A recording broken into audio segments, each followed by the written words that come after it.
for those men that struggle with trying to be who they really are meant to be, what would be the first bit of advice you would tell them? Yeah. Well, the first thing I'd say is I love you, right? And I tell them that you are enough.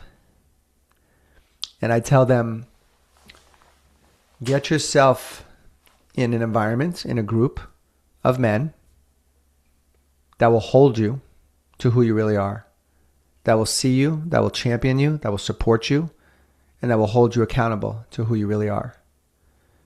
And I would remind them to not try to talk about this, not sit down on a couch for the next 15 years thinking that something's wrong with you, thinking that you have to be medicated and then be told you have a chemical imbalance. And I'm not poking fun at anybody that takes medications.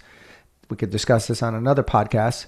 But I would tell that man, if you truly want a different life, you want a better life, you know that there's more inside of you, then get inside a culture, get inside a community that won't tolerate you playing small.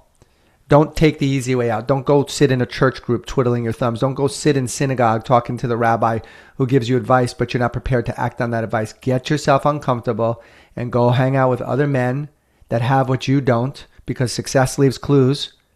Get in that environment and watch how fast your life changes. We talk about this a lot in the community, king energy. And I think that, some people think it's arrogance, but what is actually king energy? And what does it mean to you and the community that you serve? Throughout history, there's a lot of types of kings. There were kings that were murderers. There were kings that were completely misplaced. There were kings that have no idea what it's like to live in your heart. So let's be clear. If we're using the word king energy, straight out of my partner and friend's mouth, Luke, he says, the benevolent king. The benevolent king has nothing to prove. The benevolent king is here to help humanity rise. The benevolent king lives in his heart. The benevolent king is rooted to the earth and grounded and sturdy and steady like an oak tree. The benevolent king is in his power. The benevolent king lives in his heart. The benevolent king is connected to his intuition and doesn't violate his own internal moral compass. He doesn't placate. He doesn't bend. He doesn't please. He doesn't abdicate his leadership. This type of king is connected to a power greater than himself. This type of king is here to live his true purpose. This type of king is here to support others. So when we talk about a king, men that are rising into being a king, it's not for their personal power, it's to help other people find theirs. Like a candle, right, Roy? Was a candle meant to illuminate only itself? Well, I learned in Hanukkah in the early years, no, this candle right here is going to light up all these other candles. That's our role in life. Find your own light and dare to share it with others to help them find theirs. It's a little more personal for you, David, because you're such a strong mentor. And what are you still healing from today? Such a beautiful question. Let me sit with that for a moment. There's two things. One is every now and then what sneaks in for me is the feeling of not being good enough, which went all the way back to thinking that I was responsible for killing my dog when I was 5 years old. So how could I be good if I did something so bad? So that will sneak in, coupled with feeling like I'm not smart enough. So, the world is turning to AI, and, my father was a stockbroker, and then, when the industry changed and you had to be better with the computers, oh my God, I don't know how to do this. So I learned from that. And I said, I got to embrace these things that I don't initially feel intelligent with, right? Because I have my own zone of genius. Just like some kids are good at math and some kids aren't. Some kids are good at science, some kids aren't. So I know my strengths and weaknesses. So the thing that I'm still healing from is to not allow my weaknesses to be something that I completely ignore and pretend that it doesn't exist, and instead turn around and face those things. And maybe it'll take me a little bit longer, but not to avoid them, to actually, dive in fully. So that's number one. And number two is the other thing that I'm healing is being okay with owning the fullness of my light and who God made me to be. Like, do I really deserve to live with that much freedom and that much power and that much light? Do I really deserve that? And so that's the last little piece that I'm taking on, because there's probably a terror that as I embrace that the magnitude of the responsibility to share that with the world sometimes feels scary. So those are probably the two things that I'm still working on in this lifetime. Beautiful. And what does integrity mean to you? You know, when we were younger, you would think of integrity as doing what you said you were going to do, like honoring your word. And then, you know, I teach the guys, well, integrity is restoring integrity where you broke integrity. And the example I always give is one of my good friends invited me to his wedding, and I said, I'd love to be there. I'm coming. And then a week before, I told him that I couldn't make it. And on one hand, you would say, oh, you were out of integrity. You gave your word that you're coming to the wedding. But for me, integrity is honoring the truth inside of your soul. So we have mental integrity of doing what you said you were going to do because you said you were going to do it. That's all the mind. Right? Well, if I don't do it, then I must be a loser. And then there's the soul integrity of not wanting to violate yourself, not wanting to violate your own truth. I literally just led a call on this last night of guys giving examples of where they had a knowing about something and they dishonored their knowing and how it played out and how it hurt themselves and hurt others. So integrity to me is honoring the highest truth that you can tolerate and living it. So in that example with the wedding, not to get into why I didn't go, but it was very real in my heart as to why I couldn't be at that wedding. And I knew that I'd be out of integrity if I kept my word to my brother. I knew that I'd be violating what I knew in my heart. And so I had integrity and I called him and I had a discussion about it. I didn't just not show up, right? That would have been out of integrity. But I had integrity to this. And I had that conversation with him and he honored my choice. Why do you feel that people who have that feeling in their heart that they should do one thing, but end up doing something they don't feel is right? Like, why do they think they still continue on being separated from their integrity in their heart and more about their ego? Like, why do you think people keep doing that even though they know it's not right? Yeah, well, there's thousands of reasons, but if we make it very basic. Yeah. Most of us are walking through life wanting to be liked. And my greatest growth came from, and you know, I was the most charismatic, likable kid growing up all the way through college and chiropractic school. That was like an identity that I formed because I didn't feel like I was enough. So part of it was very authentic. Part of it was just an act in a show that I had to take on in order to compensate for my own inadequacies. So the greatest growth for me came from when I put that down, the necessity and need to want to be liked, and I traded it in for self-respect and boundaries. So why do people breach integrity? Why do people consistently do stuff that they know they don't want to do? They don't want to lose the affection, the love, or being liked by other people. And they haven't built a backbone yet. They haven't developed the discernment yet to really know, how deeply they're hurting themselves by violating their own truths. And so that's the work that's in front of us, Roy. And coming back to the word integrity, which comes from the word integral, it has to do with integrity is when you are in relationship to all of your parts, right? Like parts of me are a cheater, parts of me are loyal, parts of me are an asshole, parts of me are kind, parts of me are powerful, parts of me are weak. Integrity is when you embrace all of your parts. So you don't shun any of them, you don't alienate any of them, you don't try to pretend that you're not certain things.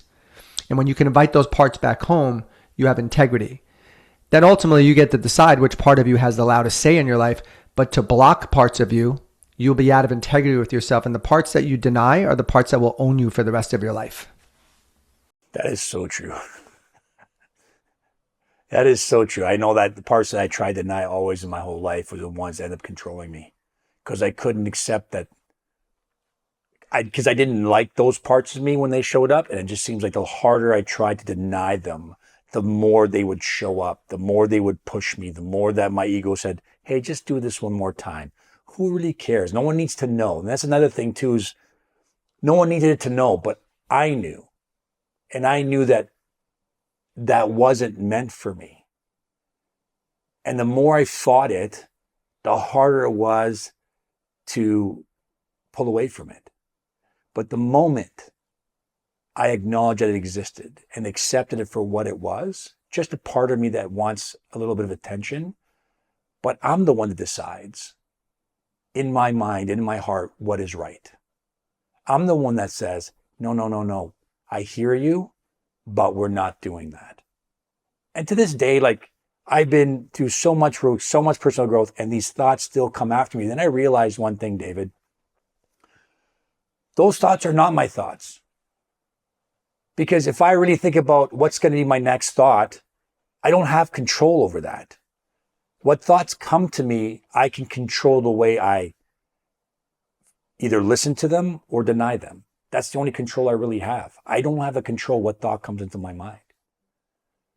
And I had a conversation with Leanne the other day, and I was saying, well, when I went to Florida with my friend, old parts of me came back. And the thought was, hey, listen, let's go and party, let's have a good time, and we'll go find somebody that we can fool around with. That was the thought that came to my head. But I knew that thought wasn't for me. It was a test for me. And when I landed on that plane, I got in the Uber, one of my friends' house. We played golf, we played pickleball, we went out to dinner, we did guy stuff that we planned on doing. And that made me feel like I really accomplished something, that I was able to overcome something because I accepted the thought for what it was. It was fleeting. And I said, this is not for me. And I let it go. And it was much easier to deal with when you just let it go rather than trying to fight it off. Because the more you push it, the more it comes back to you. Yeah. You know, Roy, what you're sharing for guys that are listening to this, and maybe women who are listening that want to have a deeper appreciation and understanding of the guy that they're with, is not every guy can do what you just said. You know, you and I have put in a shitload of work to get to the point where when a thought comes in, hey, why don't you go out tonight? Hey, why don't you go to that strip club? Hey, why don't you just have an affair down here? Nobody will know. You live in Canada. This is in Florida. Keep it to yourself. It's not a big deal. That's a normal thought for a guy to have. Whether or not you were the producer of that thought, we don't need to go into on this podcast, but that is a thought that will come for every man. The difference of those that laugh at that thought and refocus their energy where they want it, and the ones that act on that thought, are the men that have done the work as opposed to the men that have not. If you haven't gotten with your own feelings of inadequacy, ineptitude, unworthiness, unlovableness, not feeling good enough, you're the guy that's going to act on that thought. So the work that I'm doing with men is to help them go face all that crap. So when thoughts like that come in, you don't take action on those thoughts. You say, nice try, pirates. Nice try, Satan. Nice try, shadow. Nice try, but this is my ship, my life, my decisions. You don't work. You work for me. I don't work for you, right? That's where guys want to get to. But Roy, 99 out of 100 guys can't do that. 99 out of 100 guys don't feel good about themselves, don't even know they don't feel good about themselves, and turn to porn, turn to affairs, turn to drugs, turn to making more money to try to feel like they're enough. It doesn't work. That's why we're doing what we're doing. Waking men up to, I have the answer. It's not, hey, don't let that thought run you. That's such a silly thought. Why don't you just go over here? Like, guys will hear that and go, yeah, I wish I could do that, but I'm weak. Right? So because they haven't done the work. Nobody becomes a millionaire overnight unless you hit lotto. Like, you do the work. And nobody heals overnight. You do the work. Nobody transforms overnight. You do the work. So this is all about for men that are ready to face their shit, stop running, stop hiding, stop lying, get real about your growth, and get inside communities that are going to hold you to the fire of who you really are. Not the stuff you've done that you have shame and guilt over. Don't hide behind that. Don't ask people to feel sorry for you because you hurt them. Have the courage to get up and show the world the real you. That's what I'm all about. We're just taking full responsibility for your life. Yeah, well, not everybody's ready to do that. I used to think everyone wants that. The truth is they don't. So you, myself, we're gonna seek out those that can hear this message. Not everybody could hear Jesus' words. Even today, people still don't hear it. Right? Not everybody is resonating at the frequency where they could even receive the transmission. So right now, this discussion between you and I, it's a transmission. Some guys will nod their heads and go, oh my God, I got to reach out to these guys. I need this. And some guys be like, whatever. Whatever. They don't know what they're talking about. They're just soft. Right? And so they're judging us because they don't want to look at themselves. Absolutely. If you want to be remembered for one thing, when you're sitting there, and we talk about this all the time when we go to Man on Fire, when we community, you talk about this because it's so powerful. if you want to be remembered for that one thing that anybody can remember David Mehler, what do you want to be remembered for? Part of me wants to say for being a diehard Jet fan and going the distance with that team and never having witnessed the Super Bowl, and look at how he still had a smile on his face. That's one thing. The other thing would be that whenever I looked at David or he looked at me, I always felt like he truly didn't judge me and he saw me for who I was, and I always felt safe in his presence. And that is a rare gift that I cherish. You are one gentle soul, and I gotta say that the safest place most times is when I'm in your presence. You always see me who I am, and you give me such unbelievable. You just tell me who I really am, and I really appreciate it. Listen, and I'm not saying it's all fluff, because sometimes you tell me how great I am, and sometimes you tell me don't be stupid. And I just want to thank you for always keeping me in line. The Man on Fire community is part of my heart, and I've had such great friendships, soulships, people that I really connected with, and I would highly recommend it for anybody. I'm not just saying this as I've been to a lot of different things, and you're the one that really gave me not just the tools, but also the understanding, the love and the support and the accountability that I needed to get to the other side of my shame, my shit, my unworthiness. And for the first time, after leaving my first immersion, I actually felt that I was worth something, that I was worth fighting for and having people who loved me in my life, where I was very difficult to receive any of that kind of affection and love. I never thought I was good enough for it.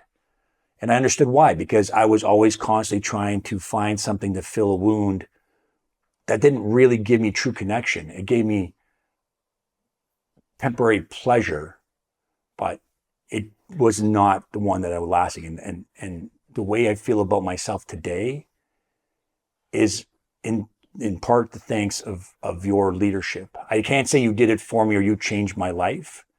I did the work for that, but you definitely gave me the tools, the inspiration, the leadership, the mentorship that I needed. And most importantly, you told me the truth. You told me the truth about what I was doing, how I was doing it, who I have the potential to be, and who I was really down deep in my heart. And that to me is just a wonderful gift. And thank you very much for that. And David, if anybody feels the need to do the work, to come to a place where they can feel understood, seen, unconditionally loved, where can they get a hold of you? Yeah, thanks for asking that, Roy. And I'll answer that in one moment. Let me just first share with your listeners, part of my agenda is to wake up other leaders. You are an example of that. You are a leader. You have a lot to offer this world, and you have embraced the bigness of who God created you to be. And so for anyone listening to your Integrity Project podcast, for any future events that you may hold, Roy, I wholeheartedly endorse you as, one of the men that came through our programs that have done the work, that have taken your hurts, wounds, and traumas, turned them into gifts, and truly cares about human beings. Of all the programs that you came to that we run, you're one of the greatest leaders in the room. Your heart energy is felt. Your smile wakes people up. You as well come from a place where people feel fully seen by you. There's a language that comes from your heart and your soul that you can't fake. So I just want to acknowledge you for your growth, and whatever future things you're doing out there, I think there's going to be a lot of people that could benefit from the bigness of your heart, because it's very pure. And it's not about you, it's about them. So I just want to take a moment to honor that. As far as, how could somebody get involved in the capacity that you did with Man on Fire? Well, there's a few things. You could email us at support@manonfirerising.com. That's support@manonfirerising.com. Or you can just go to our website. You could download one of our free gifts, start to get on our email list, and when you're ready to reach out, There'll be many ways to do that online, and that's manonfirerising.com. manonfirerising.com. We currently have 2 signature programs. One of them is a online coaching program, and one of them is our live signature event called our Immersion, which is a man's initiation into reclaiming his fire. Roy, I loved being with you today. I'm sure we'll do this many more times. We got a lot of soul speak to offer humanity. I can't wait to see what God has in store for us next. Well, you know what? I'm starting the quest, which I have a call with Michael tomorrow. I'm very excited about that. I'm excited to gather all the information and really get down to finding what my life quest is. So it's a beautiful thing, David. And thank you so much for taking the time to share with us today. And you're such a powerful, unbelievable human being, and a great example to men all over. So I want to say thank you for the service that you're doing for everybody. Thank you, Roy. And one last thing for your listeners, as you're watching us on this podcast, who would know that I'm only 5'9" and Roy is 6'6"? You know, Zoom just doesn't give you the big picture here, but those arms match the size of this body and the size of your heart. You are a big man with a big heart. Thank you. And I remember the first time I came to my immersion, you said you came in here at 6 foot and you left at 6'6". So just to give you an idea of how much you grow there. So thanks, David. Thank you very much. We appreciate you. I'll have all the information links down below for Man on Fire, and give my best to everybody in the community and your beautiful wife, Kathleen. And we'll talk soon, brother. Thank you. I don't even know where to begin on this episode. David Mehler has so many little tidbits of information, and he's so connected to the energies of men. I'm speechless at times of how he just knows what to say and how to say it, how he touches your heart. In this episode, I was getting emotional because he brings that energy from me. He just wants me to be fully open. My heart's fully online. And if you're a man and want to get connected to your heart, so that way you can be more present for your wife, your children, your business, the people that are important to you, I highly recommend that you do go to manonfirerising.com and you look at their programs. And we'll put the link below so you can get your free gift. And it has, if anything, it'll inspire you to get connected to the things that are important, your soul, your heart.